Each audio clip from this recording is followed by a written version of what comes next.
നമ്മുടെ വീട്ടുമുറ്റത്തെ ഈ അത്ഭുത ചെടിയെ ഒന്ന് പരിചയപ്പെട്ടാലോ? ഇതാണ് മുറികൂട്ടി. പേര് സൂചിപ്പിക്കുന്നത് പോലെ തന്നെ മുറിവുകൾ പെട്ടെന്ന് ഉണക്കാൻ ഇതിലും മികച്ചൊരു മരുന്നില്ല. റെഡ് ഫ്ലെയിം ഐവി അഥവാ ഹെമിഗ്രാഫിസ് അൾട്ടർനേറ്റ എന്ന് ശാസ്ത്രീയമായും വിളിക്കുന്ന ഈ ചെടിയുടെ പ്രത്യേകത ഇലയുടെ അടിവശത്തെ ആ മനോഹരമായ പർപ്പിൾ നിറമാണ്. വീടിനുള്ളിൽ ഒരു അലങ്കാര ചെടിയായും ഇത് വളർത്താം. ഇതിലെ ആന്റി ബാക്ടീരിയൽ ഗുണങ്ങൾ അണുബാധ തടയുന്നു. ചർമ്മത്തിലെ കോശങ്ങളുടെ വളർച്ച വേഗത്തിലാക്കി മുറിവുകൾ പെട്ടെന്നുണങ്ങാനും ചെറിയ പൊള്ളലുകൾക്ക് തണുപ്പ് നൽകാനും ഇതിന്റെ നീര് ഉത്തമമാണ്. ഉപയോഗിക്കുന്നത് വളരെ ലളിതം. 2-3 ഇലകൾ കഴുകി വൃത്തിയാക്കുക. കൈവെള്ളയിലിട്ട് നന്നായി തിരുമ്മി നീരെടുക്കുക.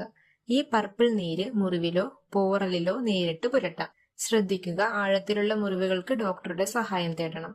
വളർത്താൻ വലിയ ബുദ്ധിമുട്ടൊന്നുമില്ല. ഒരു ചെറിയ തണ്ട് മതി. തണലുള്ള സ്ഥലത്തും ഹാങ്ങിങ് പോട്ടുകളിലും ഇത് പെട്ടെന്ന് വളർന്നു പടരും. പ്രകൃതി തന്ന ഈ വലിയ അനുഗ്രഹം നിങ്ങളുടെ വീട്ടിലും വളർത്താൻ ശ്രമിക്കൂ. ഈ അറിവ് ഉപകാരപ്പെട്ടെങ്കിൽ ഷെയർ ചെയ്യാനും ചാനൽ സബ്സ്ക്രൈബ് ചെയ്യാനും മറക്കരുത്.